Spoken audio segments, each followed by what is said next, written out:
நிறைய சொந்தங்கள். என் வாழ்க்கையில் சில காரியங்கள் நடந்துச்சு. நான் அந்த விஷயங்கள் சொல்ல ஆசைப்படுறேன்.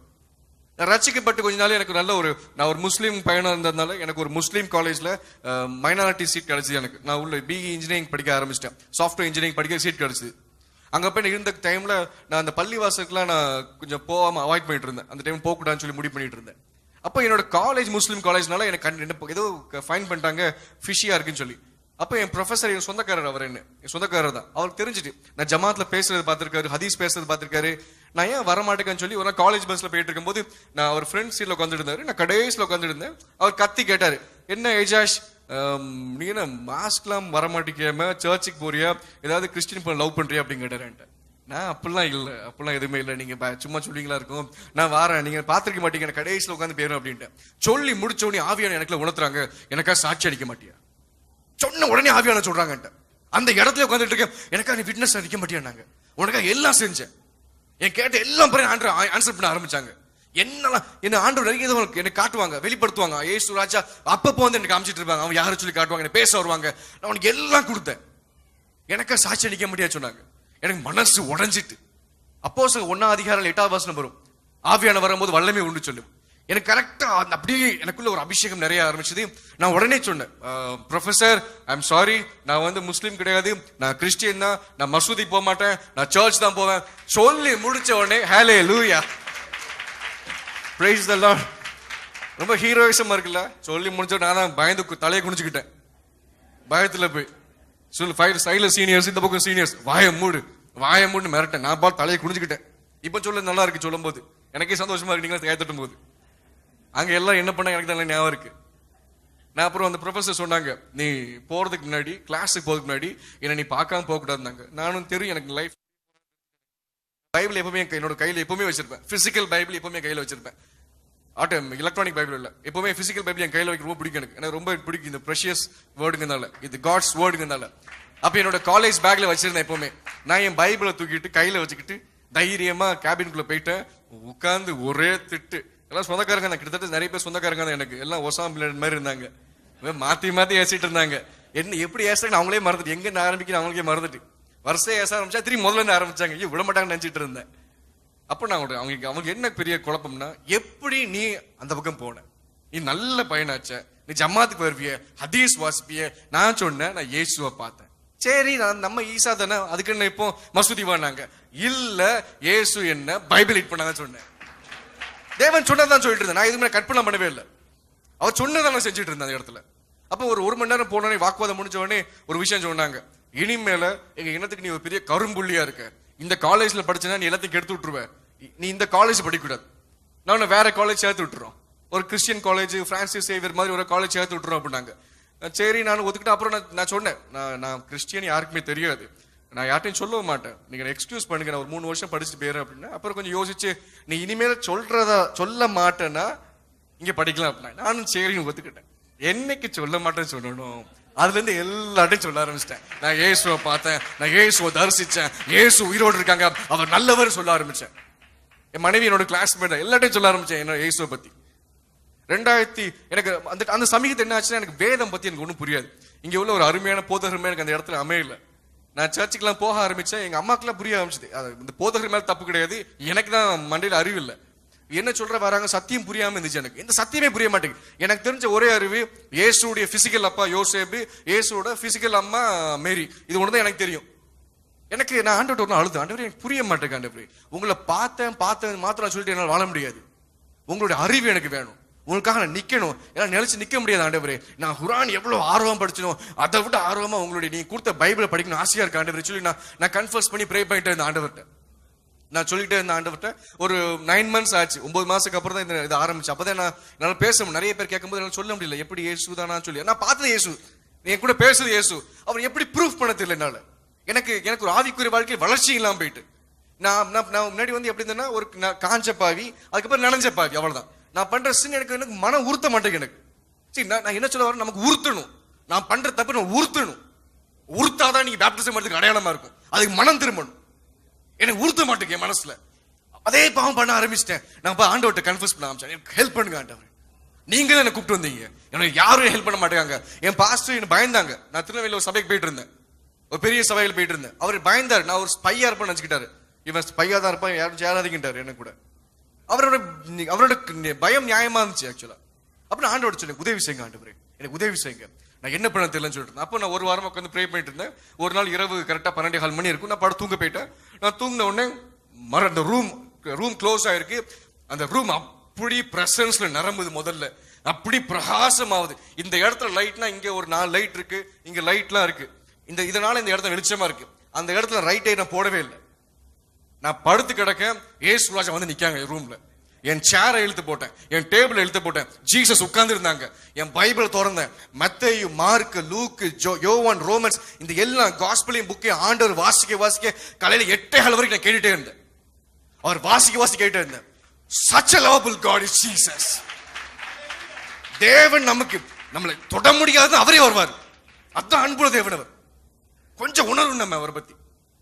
அவர் நான் முகத்துல பார்க்கவே இல்லை, அந்த விரலையும் அந்த வார்த்தையும் கேட்டே இருந்தேன். இப்ப நான் வாசிக்கேன். ஆதியிலே வார்த்தை பரிசுத்த ஆவித்து உங்களுக்கு வரும்போது நீங்கள் பலனிழந்து எருசலேமிலும் யூதா முழுவதிலும். நான் வாசிக்க நீங்க கேட்கீங்க. இதே மாதிரி ஆண்டவர் வாசிக்க அவர் கை விரலையும் அந்த பைபிள் பேஜ் திருப்பி நான் பார்த்துட்டே இருந்தேன். ஏசுராவ கைய 8:15 மணி 8:30 மணி நேரம் ஏசுவோட இருந்துட்டு இருந்தேன். எங்க பாட்டியை காலைல கதை தொட்டுறாங்க, நீ ஏன் லைட் ஆஃப் பண்ண சொல்லி. நான் லைட் போடவே இல்லை. நீங்க நைட் ஃபுல்லா praise the Lord. Jesus is alive. இயேசு உயிரோடு இருக்காங்க. வேற என்ன வேணும் நமக்கு? சில சம்பவங்கள் நடக்க ஆரம்பிச்சு என் வாழ்க்கையில. நான் இயேசுவை அக்செப்ட் பண்ணி நான் அவருக்குள்ள இருக்கிற டைம்ல நிறைய பிரச்சனை ஃபேஸ் பண்ண ஆரம்பிச்சேன். நிறைய உபத்திரம் ஃபேஸ் பண்ண ஆரம்பிச்சேன். நிறைய மசூல் என்ன வலைவீசி தேடிட்டு இருந்தாங்க. பாளையங்குடியில ஃபுல்லா சொல்றாங்க, இந்த முகமது சரி இருக்க மாட்டாங்க, அவன் ஃபுல்லா சுத்திட்டு இருக்கான், இயேசு போய் சொல்லிட்டு இருக்கான்னு சொல்ல ஆரம்பிச்சாங்க. அப்ப நான் ஒரு தெரு வழியா போவே மாட்டேன். ஒரு தெருவுல பெரிய சபை மசூதி உண்டு. அங்கதான் என்னோட காலேஜ்ல இருந்து ஜமாத் வருவாங்க இங்க எல்லாருமே. அந்த சைடே போக மாட்டேன். அன்னைக்கு பார்த்து நான் பைக் எடுத்துட்டு நான் செகண்ட் இயர் படிக்கும் போது நான் போயிட்டு இருக்கும் போது கரெக்டா மசூதிக்கு போய் வண்டி பஞ்சர் ஆயிட்டு. கரெக்டா அது வாசல்ல பஞ்சர் ஆயிட்டு. நான் அப்படியே உருட்டிட்டு பேர்லாம் பார்த்துட்டு இருக்கேன். அதுக்கு ஆப்போசிட்டா ஒரு பஞ்சர் கடை உட்காந்துருக்கேன். வாங்க சாருங்க. நான் வண்டி பஞ்சர் ஆனே வண்டி இழுத்துட்டு நான் சரி நான் இப்படி திருப்பி உட்காந்துக்கிட்டேன். இங்க பள்ளிவாசல் இருக்குன்னா நான் இங்க திரும்பி நின்று சொல்லுங்க நான் சீக்கிரம் மாட்டேங்கன்னு சொல்லி பேசிட்டு இருக்கேன் அவர்கிட்ட. நான் அந்த நேரத்துல கரெக்டா 2-3 என்னுடைய ஃப்ரெண்ட்ஸ், க்ளோஸ் ஃப்ரெண்ட்ஸ் இஸ்லாம்ல மசூதியில வெளியே வந்தாங்க. இவன் தான் அவனு போட்டு கொடுத்துட்டாங்க கரெக்டா. என்ன இவன் தான் அந்த பையன் சொல்லி உள்ள கூட்டி போயிட்டாங்க. என்ன கூப்பிட்டாங்க, நீ உள்ளவா அப்படின்னாங்க. நான் பைபிள் எப்பவுமே கையில் வச்சிருப்பேன். என்னோட வண்டியில ஃப்ரண்ட்ல வச்சிருந்தேன். நான் பைபிள் எடுத்துட்டு நான் மசூதிக்குள்ள போனேன். அங்க உட்காந்து மறுபடியும் தான் என்னோட சகோதரர்கள், என்னோட இனத்தார்கள், என்னோட உறவினர்கள் தான் ஒரு 40-50 பேர் உட்காந்து மறுபடியும் ஒசாம்பில் மாதிரி கேள்விக்கு மேல கேள்வி கேட்டு இருந்தாங்க. அவங்க கேட்கற கேள்வி நியாயமா இருந்துச்சு. அவங்களுக்கு என்ன குழப்பம், நான் ஏன் இப்படி ஆனவர் எதுவுமே இல்லை, எப்படி இப்படி உன்னால ஆக முடியும். நான் சொன்னா நான் இயேசுவை பார்த்தேன். மறுபடியும் அதெல்லாம் சொன்னேன், இயேசு பைபிள் எடுக்க சொன்னாங்கன்னு சொல்லி. அப்ப நிறைய கேள்வி நான் கேட்டு முடிச்சாங்க. நிறைய வாக்குவாதம் ஆச்சு. அது முடிச்ச பிறகு நான் மசூதிக்குள்ள உட்காந்து பேசிட்டு இருக்கும்போது நான் அவங்க கிட்ட ஒரு இது கேட்டாங்க. ஆவியானவர் எனக்கு ஒரு விஷயம் கேட்க சொன்னாங்க. அப்பதான் ஆவியானவர் சொல்றாங்க, இதை நீ கேளு அப்படிங்க. அப்ப நான் அவன்கிட்ட கேட்டேன். அஸ்பர் குரான் படி மோசஸ்க்கு மூசாக்கு தோரா கொடுத்திருக்காங்க. ஜபூர் சங்கீதம் தாவூது கொடுத்தாங்க டேவிட்க்கு. இன்ஜில் காஸ்பல் ஈசா கொடுத்தாங்க ஜீசஸ்க்கு. குரான் முகமது ப்ராஃபட் கொடுத்தாங்க. அஸ்பர் குரான் இதான் சொல்லுது. அப்ப நான் கேட்டேன், 3 புக்லயும் இயேசு வருவாங்க, உயிர் தெழுவாங்க, நமக்கா பாவம் செஞ்சிருக்காங்க போட்டிருக்க, அப்ப நம்ம 4வது புக்ல ஏன் போடல அப்படின்னு கேட்டேன். அப்ப அவங்க சொன்னாங்க 3 புக்கும் கரப்ட் ஆயிட்டு அப்படின்னாங்க. நான் இப்ப ஒரு விஷயம் கேட்டேன், 3 புக்கால ஒரு இறைவனால அந்த இறைவேத்தை காப்பாற்ற முடியாதுன்னா இந்த புக்காயும் இந்த இறைவனால காப்பாற்ற முடியாது. அப்ப அது இறைவனாவும் இருக்க முடியாது, இது தேவன வேதமா இருக்க முடியாதுன்னு சொல்லிட்டேன். கடுப்பாயிட்டாங்க, டென்ஷன் ஆயிட்டாங்க அவங்களுக்கு. ஏன்னா அவங்க பக்தி வைராகியம் உள்ளவர்கள். நம்மளை விட நீங்க ஞாயிற்றுக்கிழமைக்கு ஒரு நாள் தான் மீட் பண்ண வரீங்க தேவனை பார்க்க. அவங்க ஒரு நாளைக்கு 5 தடவை பார்க்காங்க. உங்களை விட அவங்க பக்தி வைராகியம் அதிகமா உண்டு. நீங்க 7 நாளுக்கு ஒரு தடவை தேவனை பார்க்கறதுக்கும் ஒரு நாளைக்கு 5 தடவை பார்க்கும் டிஃபரன்ஸ் நிறைய இருக்கு. ஃபெலோஷிப்ல இருப்பாங்க, ஃபெலோஷிப் ஐக்கியமா இருப்பாங்க, எல்லாருமே ஜமாத்ல ஐக்கியமா இருப்பாங்க. நம்ம இத்தனை பேர் ஐக்கியமா இருக்கும் யோசிச்சு பாருங்க. அப்ப ஆண்டவர் சொன்னாங்க இந்த விஷயத்தை. நான் சொன்ன உடனே டென்ஷன் ஆகி, உன் நம்பர் தான், உன் ஃபோன் நம்பர் தான், உன் அட்ரஸ் தான், நாங்க அவனை வச்சு பேச வைக்க, உன்னை அப்படி பண்றோம் இப்படி பண்றாங்க. நான் தேவன்ட்ட கேட்டேன், ஆண்டவரே குடுக்காம வேணாமா ஆண்டவரே, எஸ்கே பேரலாமா கேட்டேன். நீ குடு அப்படின்னாங்க. நான் என் அட்ரஸ் ஃபுல்லா எழுதி கொடுத்துட்டு, இத்தனைக்கு அந்த மசூதிக்கு பின்னாடி தெருவில் தான் நான் தங்கிட்டு இருந்தேன். அது பின்னாடி டேக்ல வாழ்ந்துட்டு இருந்தேன். இது வரைக்கும் 8 வருஷம் ஆச்சு. தேவன் ஒருத்தர் கூட என்ன கை வைக்க விடவே இல்லை. இது வரைக்கும் இயேசுடைய கிருபையினாலும் தேவனுடைய தயவுல நம்ம எஸ்கேப் ஆயிட்டு வந்துட்டு இருக்கேன். தேவன் நல்லவர். 2010 எனக்கு முதல்ல ஒரு பப்ளிக் மீட்டிங் கூப்பிட்டுருந்தாங்க. 2010 ஆகஸ்ட் 15 அன்னைக்கு தூத்துக்குடியில ஒரு யூத் மீட்டிங் நடக்கு. என்ன முதல்ல கூப்பிட்டுருந்தாங்க. அப்ப நான் யோசிக்கேன், நான் எப்படி போக ஆண்டவரே, நான் ஏன் போகணும் ஆண்டவரே, நான் போனா இந்த கிறிஸ்டியன்ஸ் ஏத்துக்க மாட்டாங்க, இந்த முஸ்லிம்ஸ் ஏத்துக்க மாட்டாங்க, நான் தேவையில்லாம போய் நான் பப்ளிக் அடிவேங்கணும் ஆண்டவரே கேட்டேன். நான் உன் கூட இருக்கேன் அப்படின்னாங்க. நான் ஜெபம் பண்ண ஆரம்பிச்சேன். அடுத்த சண்டே மீட்டிங்னா இந்த சண்டே நான் ஜெபம் பண்ண ஆரம்பிக்க. ஆண்டவரே நான் நீடல் போட்டு என்ன காப்பாத்துங்க ஆண்டவரே, எனக்கு கஷ்டமா இருக்கு ஆண்டவரே, என்ன எப்படி போய் ஃபேஸ் பண்ண, நான் சின்ன பையனா இருக்கேன் ஆண்டவரே, நான் காலேஜ் தான் படிச்சுட்டு இருக்கேன். நான் ஆண்டவரை சொல்லிட்டே இருந்தேன், ஒவ்வொரு ஆள் சொல்லிட்டு இருந்தேன். அப்ப ஆண்டவர் சொன்னாங்க, நீ கவலைப்படாத, நான் உன் கூட இருக்கேன்னாங்க. நான் சொல்றது ஒவ்வொரு விஷயமே கற்பனை கிடையாது. நான் ஆண்டவர் வந்து நான் ப்ரே பண்ணும்போது கேஸ் அப்படிலாம் கிடையவே கிடையாது. அவர் தெளிவா பேசுவார், தெளிவா பேசுவார் ஆண்டவர். எப்பவுமே அழகுள்ள ராஜா அவர். என்ன அறிவு அவருக்கு, என்ன அழகு அவருக்கு. such a lovable God. எனக்கு அப்பாவே தேவையில்லாத யோசிச்சேன். எனக்கு பிசிக்கல் அப்பாவை நான் அந்த லவ் ஃபேஸ் பண்ணதே கிடையாது சின்ன வயசுல இருந்து. என்ன அன்பு இயேசு ராஜாவுக்கு, உயிரை கொடுப்பார் நமக்காக அவர். அப்ப நான் சொல்றேன், ஆண்டவரே எனக்கு கஷ்டமா இருக்கு ஆண்டவரே, நான் எப்படி இப்போ ஆண்டவர் சொன்னா, நீ கவலைப்படாதம்மா, நான் உன் கூட இருக்கேன். அப்போ ஒரு தரிசனம் காட்டுறாங்க ஆண்டவர். அந்த தரிசனம் பார்த்துட்டு இருக்கேன். ஒரு யுத்த வீரன் வந்து ஒரு குதிரையில உட்காந்துருக்கான். அவன் கையில ஒரு வாள் வச்சுட்டு உட்காந்துட்டு இருக்கான். நான் இதுக்கு ஏன் ஆண்டவரே காமிச்சுக்கிட்டேன், நீ பாத்துக்கோன்னு சொன்னாங்க. நான் பாத்துக்கிட்டு என் டைரியில் நோட் பண்ணி வச்சுக்கிட்டேன். சரி நம்ம இந்த படத்தை வரைஞ்சு வச்சுக்கலாம், நமக்கு நோட்ஸ் வச்சுக்கலாம்னு சொல்லி. அப்புறம் ஆர்மர் ஆஃப் காட் சொல்லி ஒரு டைட்டில் கொடுத்தாங்க. சரி இதுதான் காட்டுறாங்கன்னு சொல்லி நான் பாடி எழுதி வச்சுக்கிட்டேன். அப்புறம் என்னென்ன சாட்சி சொல்லுன்னு சொன்னாங்க. நிறைய விஷயம் சொல்லக்கூடாது ஆண்டவர் சொன்னாங்க, ஏன்னா நம்ம விசுவாசிக்க மாட்டோம்னு சொல்லி. இதெல்லாம் சொல்லக்கூடாது, ஏதான் சொல்லணும்னாங்க. சரி ஆண்டவர் சொல்லி முடிவு பண்ணி நான் அடுத்த சண்டே நான் மீட்டிங் போயிட்டேன். அந்த மீட்டிங் உட்காந்துட்டு இருக்கும்போது நான் பசங்க நடுவில் உட்காந்து கீழே உட்காந்துட்டு இருந்தேன். ஒரு 200 பசங்க 200 பொண்ணுங்க உட்காந்துட்டு இருந்தாங்க. எல்லாரும் பேசிட்டே இருந்தாங்க, ஆராதனை நடக்கு பேசிட்டே இருந்தாங்க. ஏன்ட்டே ஒருத்தன் பேசிட்டு இருக்கேன், நானும் அவங்க கூட சேர்ந்து பேசிட்டு இருக்கேன். எதுக்கு வந்தனே மறந்து போயிட்டேன். அவ்வளவு தூரம் என்ன குழப்பிட்டாங்க பசங்க சேர்ந்து உட்காந்துட்டு. நல்லா இருக்கீங்களா பாஸ், நல்லா இருக்கீங்களா பேச ஆரம்பிச்சேன். நானும் நல்லா இருக்கேன் பேச ஆரம்பிச்சேன். நான் அப்பதான் யோசிக்க, ஐயோ நம்ம மீட்டிங் ஃப்ரெண்ட்ல கூப்பிடுவாங்களே, நம்ம பாஸ்டர்ட்ட போய் சொல்லுவோம்னு சொல்லி நான் வந்துட்டேன்னு சொல்லிட்டு நான் அப்புறம் பிரேயர்ல உட்காந்துட்டேன், என்ன ஹெல்ப் பண்ணுங்க ஆண்டவரேன்னு சொல்லி.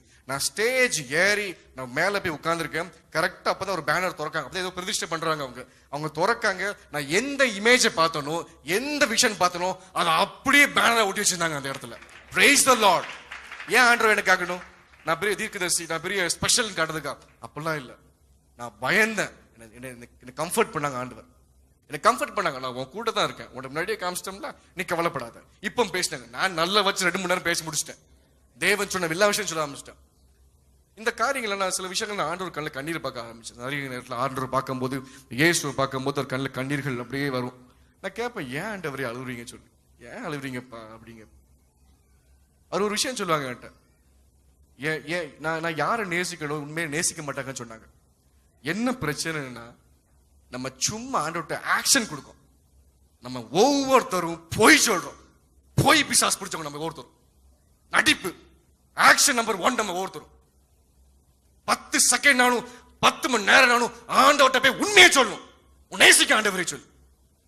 நான் எப்பவுமே எழுதுக்காட்டு சொல்வேன்.